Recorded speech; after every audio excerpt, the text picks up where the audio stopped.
오늘은 스노우보드 롱턴을 해야 되는 이유에 대해서 말씀을 드릴게요. 제가 이거를 지금 캡처 프로그램이 별로 좋지가 않네요.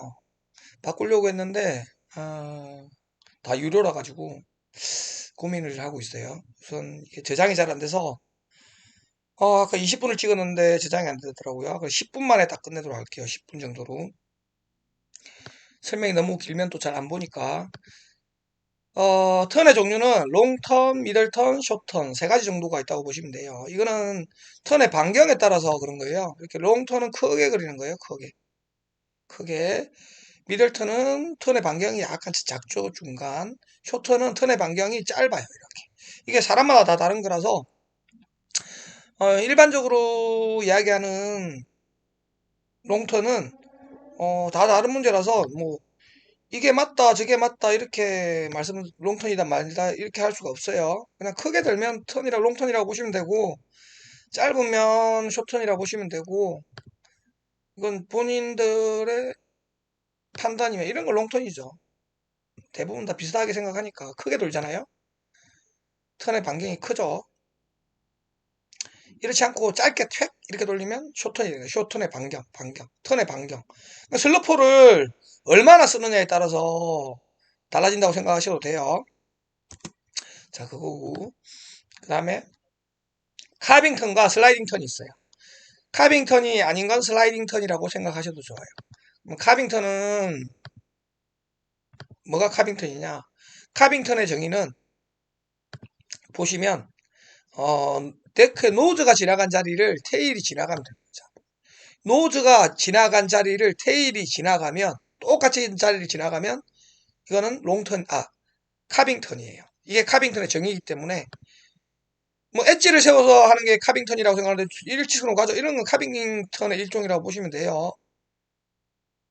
엣지를 세우는 게 뭐 카빙이다 이런 이야기를 하는데 카빙턴의 정의는 찾아보시면 노즈가 지나간 자리를 테일이 똑같이 지나가면 돼요.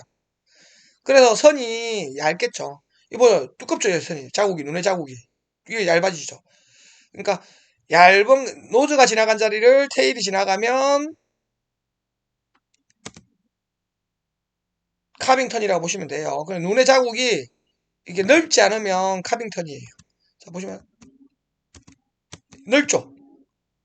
눈이 지나간 자리를 넓잖아요. 노즈가 지나간 자리를 테일이 못 지나간 거예요. 노즈가 지나간 자리를 여기를 지나갔는데 테일은 지금 여기를 지나갔죠. 그러니까 이렇게 두껍게 노는 거예요. 카빙턴과 슬라이딩 턴의 차이는 이렇고요. 뒷발차기를 하지 말라는데 이 뒷발차기는 슬라이딩 턴과 숏턴의 일부라고 보시면 돼요. 이 뒷발차기는 숏턴이기 때문에 안 좋아요. 그건 나중에 설명을 드릴게요. 그래서 롱턴을 하라는 거고 슬라이딩 턴을 너무 많이 하면 이 많이 하는 이유가 이게 무서워서 돌려버리는 거예요, 본인이. 이 눈이 이렇게 쓸리기 때문에 감속이 되거든요, 슬라이딩 턴은.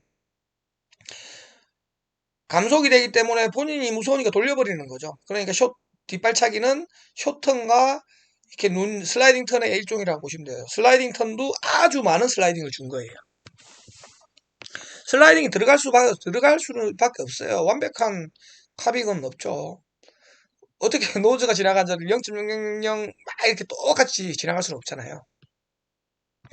그래서 이게 초보 때는 슬라이딩 턴을 약하게 쓰는 연습을 많이 하는 게 좋아요.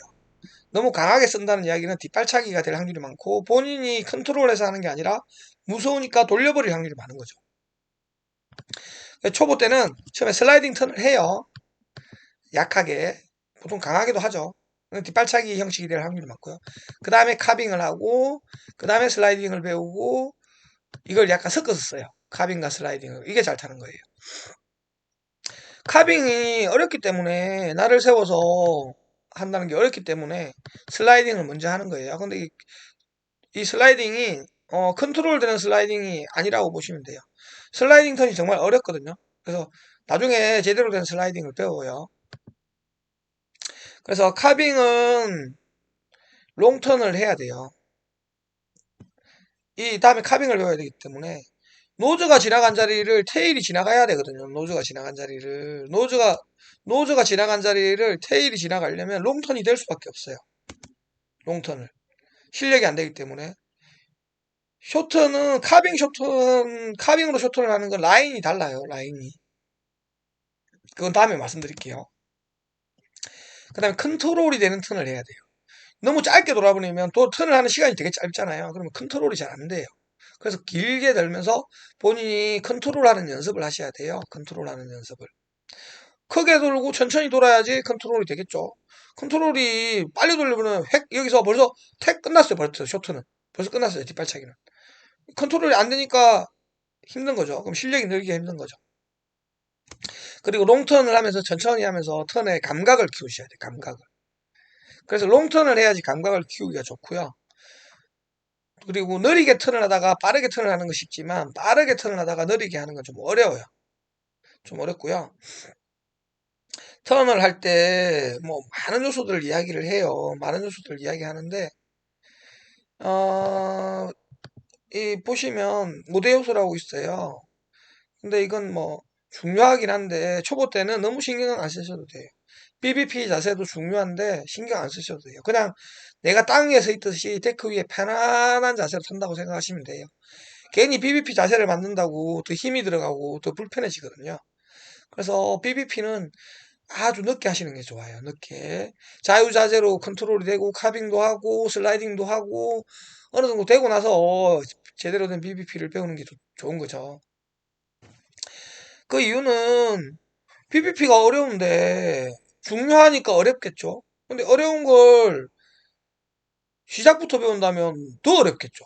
근데 태클을 자유자재로 쓰고 회전도 할 줄 알고 라인도 자기가 원하는 대로 그리고 다 잘 되고 나서 어려운 PVP를 배운다면 좀 더 쉽겠죠. 뭐 당연한 거죠. 뭐 많은 걸 하고 나서 어려운 걸 하는 게 좋잖아요. 아니 이것도 못하고 저것도 못하고 다 못하는데 중요하다는 PVP를 빨리 배우면 어렵겠죠. 더 어렵겠죠.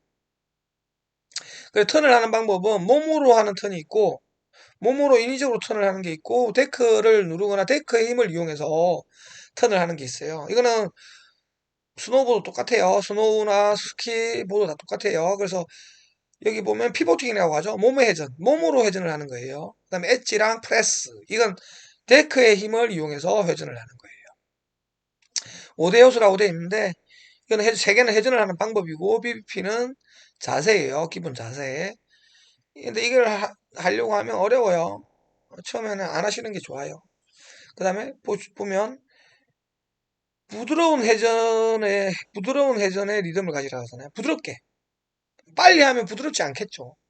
예, 컨트롤이 되는 회전을 하시라는 거예요. 그러면 롱턴을 해서 좀 더 부드러운 회전을 하는 게 좋다는 거죠. 이 강좌들이 되게 많은데 여기 보면 이 강좌도 5분짜리인데도 내용이 엄청 많아요. 서비스부터 해서 뭐 내용이 엄청 많죠. 비기너 턴 시작하고 시선 처리 뭐 많죠. 이거를 이 많은 것들을 5분 만에 이렇게 이야기한다는 것 자체가 좀 어렵죠. 지금 제가 말씀드린 거 이거 지금 기본 원리만 이야기하는데도 10분, 20분씩 걸리는데 이거 어떻게 이거 다 할 거예요? 어렵죠. 하중까지 이야기하고 시선, 뭐 BBP 이게 다 맞는 이야기인데 이걸 다 한다는 것 자체가 너무 어려운 거라서 이거 다 하시면 안 되고요. 초보는 어려워요. 엄청 어려운데 이걸 다 하신다는 것 자체가 말이 안 되죠. 그래서 지금 이게 프레스예요. 프레스. 프레스 주는 부분 모르는데 프레스 정말 어렵거든요. 이건 진짜 늦게 배우셔야 돼요. 자, 그래서 이런 것들을 다 먼저 하시니까 어려운 거예요. 보드가. 처음에는 그냥 편안하게 타고 롱턴을 한다. 그리고 라인을 그린다고 생각하세요. 라인을. 내가 라인을 자유자재로 그릴 줄 아는 걸 생각하셔야 돼요. 제가 이 친구도 롱턴만 가르쳐요. 그리고 라인을 그리는 방법. 롱턴만 하라는 거예요. 롱턴만. 그것도 프레스 뭐 BBP 이런 거 없어요. 그냥 편안하게 내가 가고자 하는 방향을 롱턴으로 가고자 하는 대로 가면 돼요. 그게 제일 중요해요. 업, 다운 이런 거 별로 필요 없어요. 그냥 서서 타시면 돼요. 나중에 배우시면 돼요. 나중에. 이것도 잘 안 되는데 무슨 너비스를 배우고 무슨 BBP를 배우고 어렵거든요. 그래서 턴을 하는 종류도 가장 쉬운 거 하나, 딱 하나만 배우고 라인을 자유자재로 그리고 롱턴을 할 수 있는 걸 배우시는 게 좋아요. 이게 너무 많으면 어려워요. 세분화 시켜서 좀 더 간단하게 배우셔야 돼요. 제가 웨이크보드도 그렇고 스노우 스키도 그렇고 세분화를 시켜가지고 하나씩 하나씩 순서 그 사람의 실력에 맞게 좀 더 효율적으로 빠르게 할 수 있는 걸 천천히 배우시는 게 좋아요. 너무 빨리 하니까 문제인 거예요. 수십만 가지를 배우셔야 되는데 그 수십만 가지 중에서 한꺼번에 10가지를 하려니까 문제인 거예요. 한꺼번에 20가지를 하려고 하고 한꺼번에 30가지를 하려고 하죠. 그냥 천천히 한두 개만 해서 한두 개 배우고 그게 몸에 익어지고 잘 되면 또 다음 거 배우고 또 다음 거 하나씩 배우고 하나씩 배우고 이게 더 빠르다는 거죠. 이제 우선 롱턴을 하는 게 중요하고요, 처음에는. 그 다음에 턴을 할 때는 데크를 눌러서 하는 거는 또 다음에 설명드리고, 다음에는 몸으로 인위적으로 턴을 하는 초보 때 하는 방법을 설명을 드릴게요. 이것도 방법이 엄청 많아요. 엄청 많아가지고, 이것도 가장 간단한 방법으로 하시는 게 좋고요. 다음에 몸으로 인위적으로 턴을 하는 방법에 대해서 말씀드릴게요. 너무 길어지면 또 많이 안 보시니까, 자, 이게 지금 이 이야기를 정말 중요한 부분인데, 여기서 이야기하는 5분 동안 이야기하는 거에, 100분의 1도 안 돼요.